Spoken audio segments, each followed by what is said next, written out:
Ms. Garcia. Thank you for coming in today. I know you're very busy and we don't have a lot of time. I've been wanting to speak to you, so I'm really glad you're here. Thank you for having me. I've actually been wanting to come to the past meetings, but I've been super busy. I just started working a full-time job and I have 2 kids at home to take care of. Yeah, I understand. There are a lot of parents have new jobs and they don't have time to come in. But what I want to talk to you today was that Nicole participates in class and she does that very well. She raises her hand and wants to share her opinions and ideas with the class, which I'm happy she likes to do. Many students get shy and don't like their peers' attention. Yes, I actually feel like my kid is a real big talker. She likes to talk at home a lot and let us know about all the activities she does in class. Well, in addition to that, I also wanted to talk to you about the difficulty she's having memorizing her sight words. And you may or may not know this, but it's a requirement for Nicole to go to the 2nd grade. I know this may be a little discouraging because I know you don't want Nicole to stay behind, but I want to work further with you and Nicole so that we can get her to a passing level. And so she's fully prepared for the 2nd grade. Because I don't feel she's ready yet, and I wouldn't feel right sending her off to the 2nd grade. She might struggle even more and might end up not wanting to trying at all, and we won't want that for Nicole. Yeah, I mean, I wouldn't want that either. I am very busy with my kids and I don't always have time to sit down and look at every word with Nicole. But shouldn't she be learning this in school? I mean, what's the point of her coming to school if she's not learning anything? Also, when Nicole was in kindergarten, her teacher never mentioned any of these issues to me before. So why is this an issue now? Well, I understand like what you're trying to say, and I get it. Nobody wants to hear that their child is having to stay behind a grade. But if we don't work together at increasing Nicole's proficiency and automatically recognizing her sight words, she will repeat the 1st grade. This is not a bad thing at all, but this does not mean she isn't intelligent. In fact, she's very smart in other subjects. She's only having difficulty with her sight words.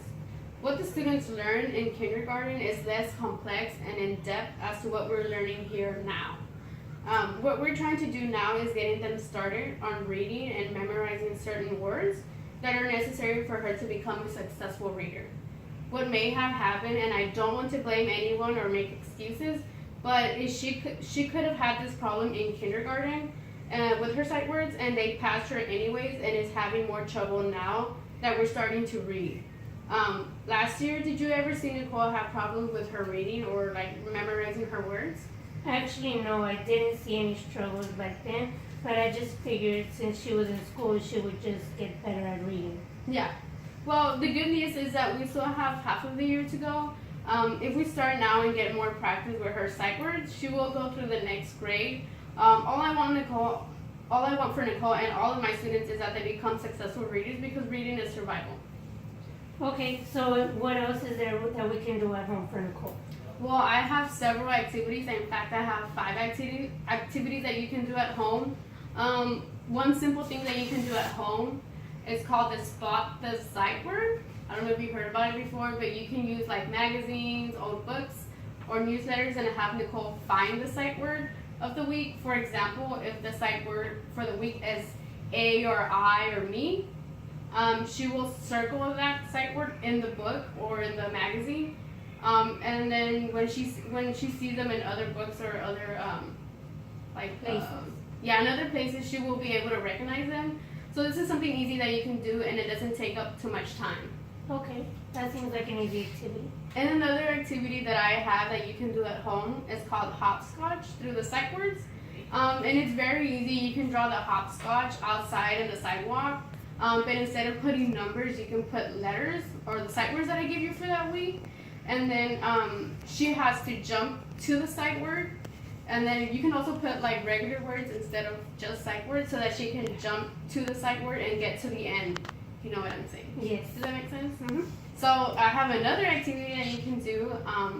You can have a tin or like an old canned food that's empty and give Nicole and like add the popsicle sticks and have regular letters plus the sight word letters that I give you for that week or for whatever week it is.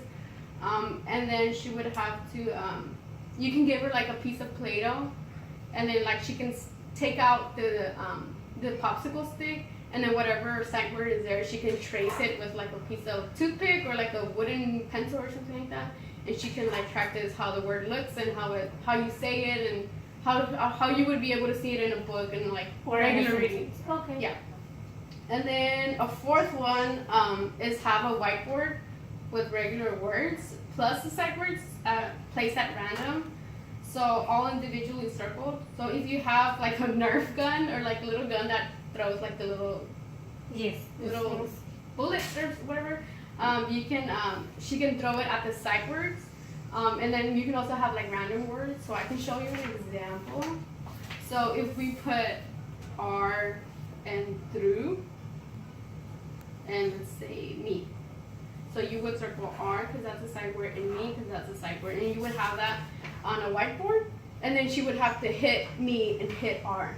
So that's a fun way that she can memorize that. And then the final activity I have is that you can write several short sentences like on a piece of like large paper and have it on the wall. And then have the sentence miss some of the words. And then you can have Nicole get some blocks that have the sight words, and then she can go ahead and place the word to complete the sentence. So I think that's a really fun activity, and I can give you an example just so that you can see. So I have it very cool. What would be the answer? It is. It is. So she would have to put the block in there, and it would be it is very cool. Okay. And another example that I have for that activity is dogs, cats are fun. Dogs and cats. Yeah. So that would be a fun activity that she can do so that she doesn't only do like worksheets. And then that's about it. I think I can give you this piece of paper with the 5 activities that you can take home, because I know this is a lot of information to take in, which is why I printed out the 5 activities so that you can take it home. And then each week I will send home Nicole with the sight words for that week. They're usually about like 10 words or maybe less, depending on the book that we're learning or the book that we're reading. And then so that you can go over it with Nicole. So you can go over the words with Nicole.